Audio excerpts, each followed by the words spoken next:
All right, everybody. We started today's show with something from Legacy Media. It was the WaPo's article titled Vanishing Phone Customer Service is Driving Us All Insane. With the bank run yesterday, the writer named Helaine Olen tweeted, "Hi everyone, I know it's a busy news day, but I wrote something that's driving us all insane. Why it's so hard to get customer support on the phone. Hint, it's all about the money, and not your money," is what she said.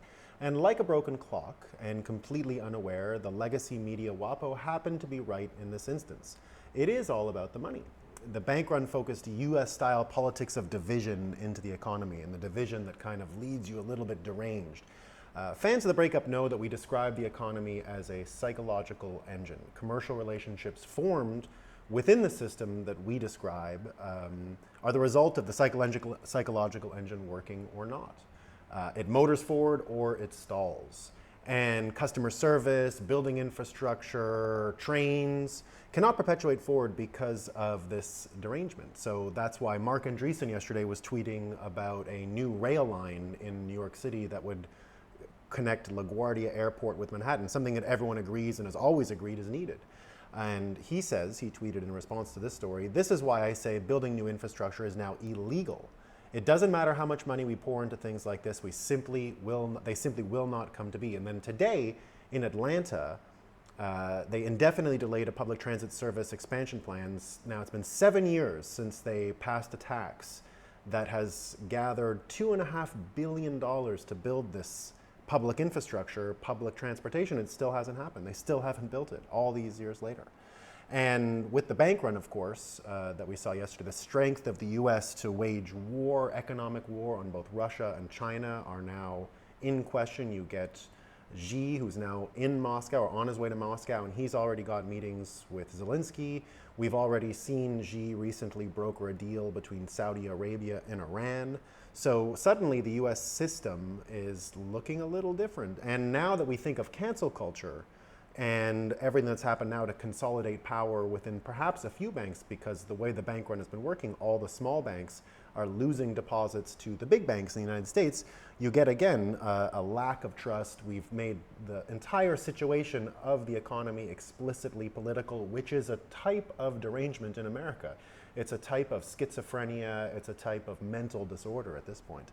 But as viewers of the Breakup know, we love simulation stuff. We love winks, we love nods of things that are going on in the world, right? And that couldn't be better than what we're seeing here, because this psychological engine now, at this point, really can be called the US or the us banking system. It's the us banking system. It promotes a psychological engine that rewards proximity to the money printer. No customer service, no building, no growth, no power. But with Bitcoin, we have the contrast. We have our banking system. And our banking system has already created a network that's showing growth. We've got Nostr, we've got Lightning, we've got all kinds of exciting new energy projects, and we're going to get to that. It's got self-custody, jurisdictional arbitrage, living as a sovereign. Those kinds of ideas are stuff that we already predicted would be important, and that's why we're growing. Right? We're mentally and psychologically prepared for this moment because we've been predicting it for years. We're on the course that Bitcoiners have been saying is going to be reality for a long time, right? And because of these strong predictions, we share this information for free. We share the truth about mental health, right? It's about moving your body every single day. It's about eating right. It's about avoiding sugar. It's even little things like how to prepare to meet your farmer and get away from the industrial complex that is the grocery stores. So meanwhile, it also puts us in a position where instead of war, we can actually laugh at the idea of the Fiat System and this dementia brain Biden trying to save it with words, right? He had a press conference yesterday, and just thinking about him as the leader of the free world is, for Bitcoiners anyway, kind of hilarious, right? It's a funny image. And watching him say, "I assure you the system is safe." And of course, in the fiat system, it is decree, it is words. And technically, he's the guy who's supposed to be promoting it with his words. So watching him there just provides a beautiful contrast for Bitcoiners. We couldn't hope for a better president, actually, as Bitcoiners, right?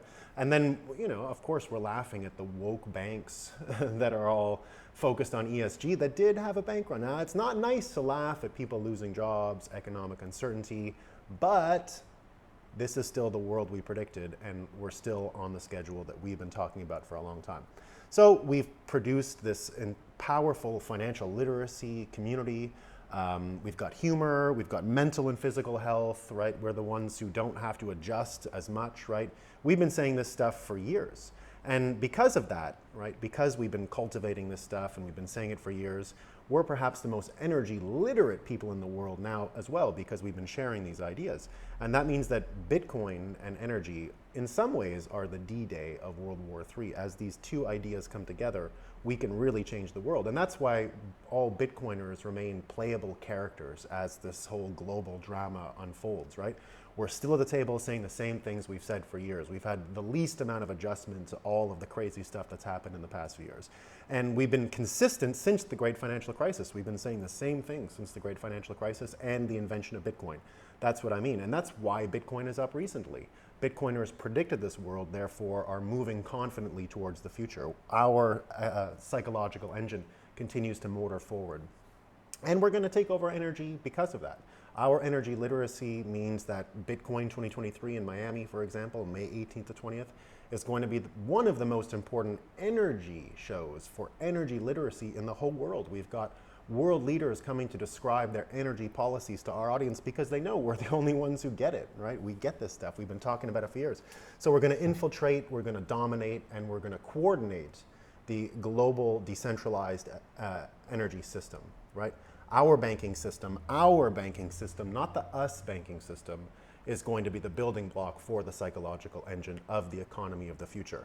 Our system will give electricity for all, which is real power. So if you like this kind of content, please join us on The Breakup every morning, 8 a.m.